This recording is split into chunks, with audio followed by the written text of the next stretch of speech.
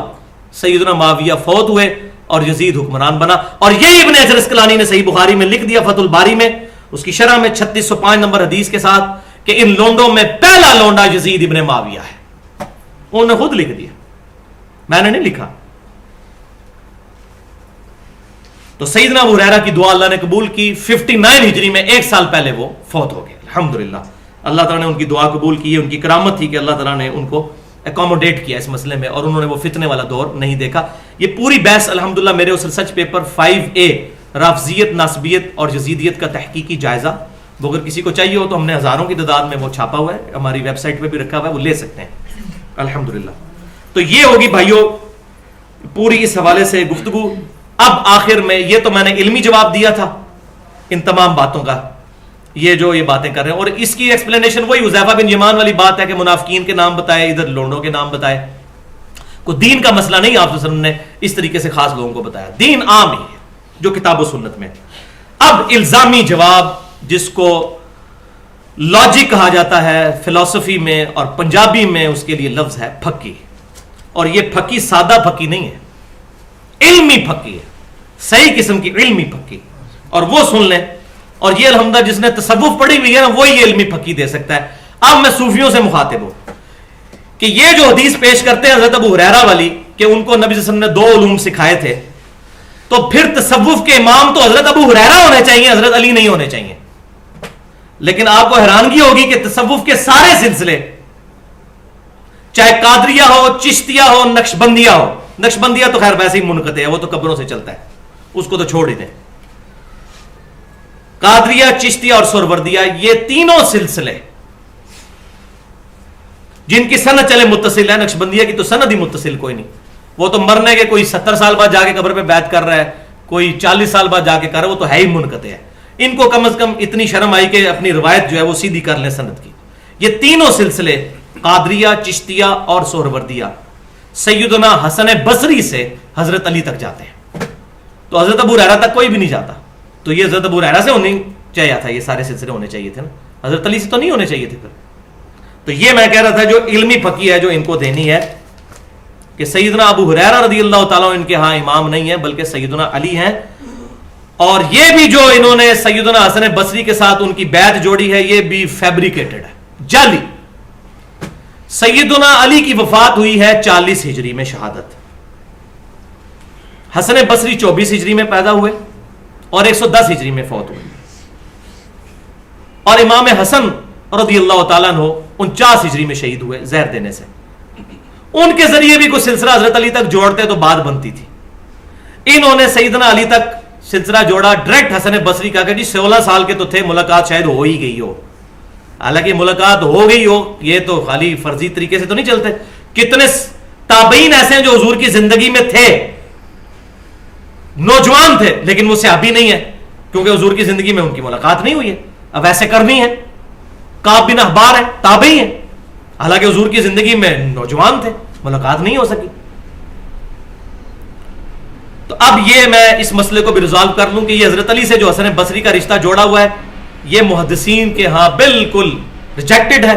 صحیح مسلم کے مقدمے میں حدیث نمبر ہے 64، امام مسلم مقدمے میں لے کر آیا ہے کہ حمام کا بیان ہے کہ ہم قتادہ کے پاس بیٹھے ہوئے تھے رحمت اللہ علیہ جو تبع تابعی تھے. تو ادھر ایک ابو داؤد الاعمى ایک شخص تھا، وہ وہاں پر آیا اور جب چلا گیا تو لوگوں نے حضرت قتادہ سے کہا کہ حضرت یہ بندہ کہتا ہے میں نے 18 بدری صحابہ کی زیارت کی ہے اور ان کی صحبت کی ہے. حضرت قتادہ نے کہا کہ یہ کہتا ہے 18 بدری صحابہ کی، اور یہ تو طاعون کے مرض سے پہلے بھیک مانگا کرتا تھا، اس کا تو دور دور تک حدیث کے علم سے کوئی واسطہ نہیں تھا، اور یہ کہتا ہے میں نے 18 بدری صحابہ کو دیکھا ہے. یہ تو شاہی کوئی نہیں، اللہ کی قسم حسن بصری اور سعید بن مسیب جو اتنے بڑے تابعین ہیں، انہوں نے بھی ہم سے آج تک کوئی ایسی حدیث نہیں بیان کی جو کسی بدری صحابی سے سنی ہو سوائے سعد بن ابی وقاص کے، کہ حسن بصری کی ملاقات سعد بن ابی وقاص کے علاوہ کسی بدری صحابی سے ثابت نہیں، اور ان سے اس لیے کہ وہ 56 ہجری میں فوت ہوئے تھے، حضرت علی تو 40 ہجری میں فوت ہو چکے تھے۔ تو امام مسلم نے، میں جملہ بولتا ہوں، تصوف کے گلے پہ آرا چلا دیا قیامت تک کے لیے کہ حسن بصری کی ملاقات ہی کوئی نہیں کسی بھی بدری صحابی سے سوائے سعد بن ابی وقاص کے۔ مولا علی سے کہاں سے ہوگی رضی اللہ تعالیٰ عنہ، جن کے ہاتھوں 24 سردار قتل ہوئے بدر کے اندر، ان سے کہاں سے؟ تو وہ قتادہ کہتے ہیں انہوں نے تو حضرت علی کے ریفرنس سے کوئی حدیث بیان کرنے تو بڑی دور کی بات ہے، سعد بن ابی وقاص سے کی، کسی بدری صحابی سے نہیں کی۔ تو یہ الحمدللہ امام مسلم نے یہ معاملہ ختم کر دیا۔ اب آخر میں 2-3 منٹ کے اندر سیدنا علی سے ہی پوچھ لیں کہ بتائیے آپ کو کیا اللہ کے نبی نے کوئی خاص علم دیا ہے یا نہیں؟ تو یہ باتیں اس وقت بھی شروع ہوئیں۔ صحیح بخاری اور صحیح مسلم کی متفق علیہ حدیث ہے، سیدنا علی سے پوچھا گیا کیا اللہ کے رسول نے آپ کو کوئی خاص چیز دی ہے؟ آپ تو حضور کے بڑے قریبی تھے، سفر و حضر میں ہر وقت حضور کے ساتھ، اور حضور کے بیٹوں کی جگہ تھے، ظاہر ہے بچپن سے پالا تھا، سب سے پہلے اسلام لانے والے بھی تھے۔ سیدہ خدیجہ کے بعد پہلا جو اسلام لانے والا ہے سیدنا علی، جامعہ ترمذی میں لکھا ہوا ہے، اس کے بعد زید بن حارثہ ہیں، اور اس کے بعد سیدنا ابوبکر صدیق ہے۔ یہ تو اختلاف ختم کرنے کے لیے کہا جاتا ہے عورتوں میں حضرت خدیجہ اور بچوں میں علی اور بڑوں میں حضرت ابوبکر، یہ صرف اختلاف، اور غلاموں میں زید، ورنہ ان کی آپس میں تو انٹلیکچوئل ترتیب ہے نا ایک، یہ تو نہیں بیک وقت سب نے کلمہ پڑھا ہے۔ تو پہلے حضرت خدیجہ، پھر سیدنا علی، پھر زید بن حارث، اور پھر سیدنا ابوبکر رضی اللہ عنہم اجمعین۔ تو آپ کو کوئی خاص باتیں حضور نے سکھائی ہیں جو باقیوں کو نہ بتائی ہوں؟ بخاری اور مسلم دونوں میں۔ تو انہوں نے کہا کہ نبی صلی اللہ علیہ وسلم نے ہمیں کوئی خاص بات نہیں بتائی جو باقیوں کو نہ بتائی ہو، ہاں سوائے اس کے کہ یہ میرے پاس ایک صحیفہ ہے جس میں قیدیوں کے احکام لکھے ہوئے ہیں اور دیت کے مسائل لکھے ہوئے ہیں، اور اس میں یہ بات لکھی ہوئی ہے کہ اگر کوئی مسلمان کسی کافر کو قتل کر دے تو اس کے بدلے میں مسلمان کو قتل نہیں کیا جائے گا، بلکہ اس سے وہ دیت لی جائے گی، قصاص نہیں ہوگا، یعنی 100 اونٹ یا وہ جتنے بھی 50 اونٹ کافر کے لیے ہوتے ہیں، لیکن قتل نہیں کیا جائے گا۔ ہاں مسلمان کو قتل کرے تو وہ قتل ہوگا، اگر وہ لواحقین چاہے تو معاف کر سکتے ہیں۔ تو یہ اس میں لکھا ہے، اور قیدیوں کے احکام، اور وہ بھی اس لیے تھے کہ مولا علی رضی اللہ تعالیٰ عنہ نے ہی وہ جرأت آمیز کام کرنا تھا، کیونکہ یہ مسلمانوں نے جب باغی ہونا تھا جمل میں، صفین میں اور نہروان میں، اس وقت مولا علی رضی اللہ تعالیٰ عنہ کو ان حدیثوں کی ضرورت تھی، وہ حضرت نبی صلی اللہ علیہ وسلم سکھا گئے سیدنا علی کو الحمدللہ۔ اور دوسری حدیث بخاری اور مسلم میں ہے، جب یہی سوال ہوا تو انہوں نے کہا نبی صلی اللہ علیہ وسلم نے مجھے کوئی اور بات نہیں سکھائی۔ اچھا، اس حدیث جو پچھلی تھی اس میں ایک اور الفاظ بھی ہیں کہ ہاں فہم القرآن ہے، جو اللہ تبارک و تعالی ہر انسان کے لیے جو حصہ ہے وہ اس کو مل جاتا ہے، قرآن ہی ہمیں نبی صلی اللہ علیہ وسلم نے دیا ہے، یعنی قرآن ہی وسیع ہے اصل میں۔ وہ انشاءاللہ اگلی دفعہ جب آ جائے گا آخری پورشن اس میں بتا بھی دوں گا انشاءاللہ۔ تو دوسری حدیث بھی بخاری اور مسلم کی ہے کہ آپ رضی اللہ تعالیٰ عنہ سے جب یہ سوال ہوا تو انہوں نے کہا آپ صلی اللہ علیہ وسلم نے مجھے کوئی خاص بات نہیں بتائی، البتہ یہ ایک صحیفہ ہے جو انہوں نے اپنی تلوار کی نیام میں سے نکالا، اور کہا، اس نے پوچھا حضرت اس میں کیا لکھا ہوا ہے؟ تو انہوں نے کہا اس میں یہ لکھا ہے کہ نبی صلی اللہ علیہ وسلم نے فرمایا مدینہ حرم ہے، جس نے مدینے میں بدعت کو جاری کیا یا بدعتی کو پناہ دی اس پہ اللہ کی لعنت، اللہ کے فرشتوں کی لعنت اور تمام لعنت کرنے والوں کی لعنت۔ اور یہ صحیح مسلم میں کئی ترک اس کے موجود ہیں۔ اسی کے تحت یزید بن معاویہ لعنت کا مستحق ہوا، اس نے اہل مدینہ کے ساتھ واقعہ حرہ میں ظلم کیا۔ ہم لعنتی نہیں کہتے، وہ خود بخود ہی مستحق ہو گیا۔ اور ابن جوزی نے وہ روایت بھی لکھ دی ہے اپنی کتاب کے اندر کہ احمد بن حنبل رحمۃ اللہ علیہ سے پوچھا گیا آپ یزید پر لعنت کیوں نہیں کرتے؟ تو انہوں نے کہا بیٹا آج تک میں نے کسی پر لعنت نہیں کی ہے، اور میں اس پر لعنت کیوں کروں جس پہ اللہ کی کتاب میں لعنت کی گئی ہے؟ اس نے کہا اللہ کی کتاب میں یزید پر کہاں لعنت ہوئی؟ تو انہوں نے کہا سورہ محمد پڑھ کے دیکھو، جو لوگوں کے رشتے کاٹتا ہے اور زمین میں فساد فی الارض کرتا ہے وہ لعنت کا مستحق ہوتا ہے۔ تو یزید خود لعنت کا مستحق ہو چکا، مجھے ضرورت کیا ہے اس پہ لعنت بھیجنے کی؟ کیونکہ مسلمان پر لعنت نہیں بھیجے گا، یہ نہیں کہ مستحق نہیں ہوگا۔ آپ جھوٹ بولیں گے، میں جھوٹ بولوں گا، لعنت کا مستحق ہو جاؤں گا، لیکن آپ مجھے لعنتی نہیں کہہ سکتے۔ لعنت اللہ علی الکاذبین، قرآن کے تحت لعنتی ہو جاؤں گا، لیکن مسلمان کو کہا گیا کہ وہ لعنتی کسی کو نہ کہے۔ اس کا یہ مطلب نہیں وہ لعنتی نہیں ہوگا، ہو جائے گا، اللہ کی طرف سے آٹومیٹکلی اس کے اندر فتویٰ جو ہے امپلائڈ موجود ہے۔ تو الحمدللہ یہ بات کنکلوڈ ہوئی ہمارا دوسرا پورشن کہ سیدنا علی رضی اللہ تعالیٰ عنہ کو بھی کوئی خاص بات نہیں بتائی گئی سوائے اس کے کہ آپ صلی اللہ علیہ وسلم نے دین کا علم ان کو سکھایا، اور الحمدللہ سیدنا علی رضی اللہ تعالیٰ عنہ بڑے علماء میں سے تھے. اور آخر کے لیے یہ میں نے حدیث رکھی تھی کنکلوڈ کرنے کے لیے، پھر انشاءاللہ اگلے ہفتے اس کا دوسرا پورشن جو موسٹ ایکسکلوسیو اور خطرناک اور ڈینجرس قسم کا حدیث قرطاس والا موضوع ہے اور وصی اور خلیفہ رسول والا صلی اللہ علیہ وسلم، وہ ڈسکس کریں گے. اور یہ حدیث آخر میں بیان کر دوں، چونکہ سیدنا علی کی بات ہوئی ہے، ان کی علم کی بات ہوئی ہے، تو صحیح مسلم میں موزوں کے مسح کرنے والے چیپٹر میں انٹرنیشنل نمبرنگ کے مطابق 639 نمبر حدیث ہے کہ سیدہ عائشہ رضی اللہ تعالیٰ عنہا سے پوچھا گیا کہ بتائیے موزوں پر مسح کرنے کی مدت کتنی ہے؟ تو سیدہ عائشہ نے کہا کہ علی ابن ابی طالب کے پاس جاؤ، وہ اکثر حضور کے ساتھ سفر میں رہا کرتے تھے، وہ تمہیں مسئلہ بتائیں گے. تو پھر وہ بندہ سیدنا علی کے پاس آیا تو انہوں نے کہا کہ نبی صلی اللہ علیہ وسلم نے مسافر کے لیے 3 دن اور 3 رات ایک دفعہ وضو کرنے کے بعد جرابوں پر یا موزوں پر مسح کی مدت مقرر فرمائی، اور مقیم کے لیے 1 دن اور 1 رات یعنی 24 گھنٹے. تو سیدہ عائشہ نے سیدنا علی کے پاس اس مسئلے کے لیے بھیجا، حالانکہ حضور صلی اللہ علیہ وسلم کی بیوی تھیں، حضور کے ساتھ سفر میں وہ بھی رہیں، لیکن انہوں نے کہا نہیں، مولا علی کو اتنا قرب حاصل ہے کہ یہ مسئلہ آپ کو وہ بتائیں گے رضی اللہ تعالیٰ عنہ. تو سیدنا علی کے پاس بھیجنا یہ اس بات کا ثبوت ہے کہ سیدہ عائشہ رضی اللہ تعالیٰ عنہا سیدنا علی کی بزرگی کی قائل تھیں، اس میں کوئی شک نہیں. اور یہاں چونکہ اس کا ذکر ہوا موضوع کے مسح کا، تو اہل سنت پاک .com پر مسئلہ نمبر 42 کے نام سے استنجا، وضو، غسل اور تیمم کے بارے میں میری 2 گھنٹے اور 15 منٹ کی گفتگو اپلوڈ ہے. اس کے بعد انشاءاللہ کسی کتاب کو پڑھنے کی ضرورت نہیں، اس میں عورتوں کے مسائل بھی اور یہ تمام اختلافی مسائل الحمدللہ میں نے بیان کر دی ہیں. تو یہ الحمدللہ ہمارا ایشو آج کے اعتبار سے ریزالو ہوا. اگلے ہفتے کے لیے انشاءاللہ وہ گفتگو ہم باقی رکھتے ہیں. ایک دفعہ دروشی پڑھیں.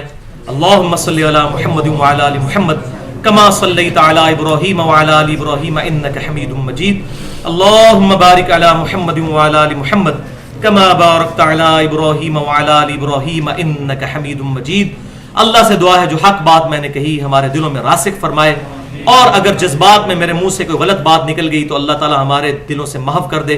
کتاب و سنت کی تعلیمات پر سلف کے منہج کے مطابق اجماع کو حجت مانتے ہوئے عمل کرنے کی توفیق عطا فرمائے. سبحانک اللہم و بحمدک اشہد ان لا الہ الا انت استغفرک و اتوب الیک وما علینا الا البلاغ المبین.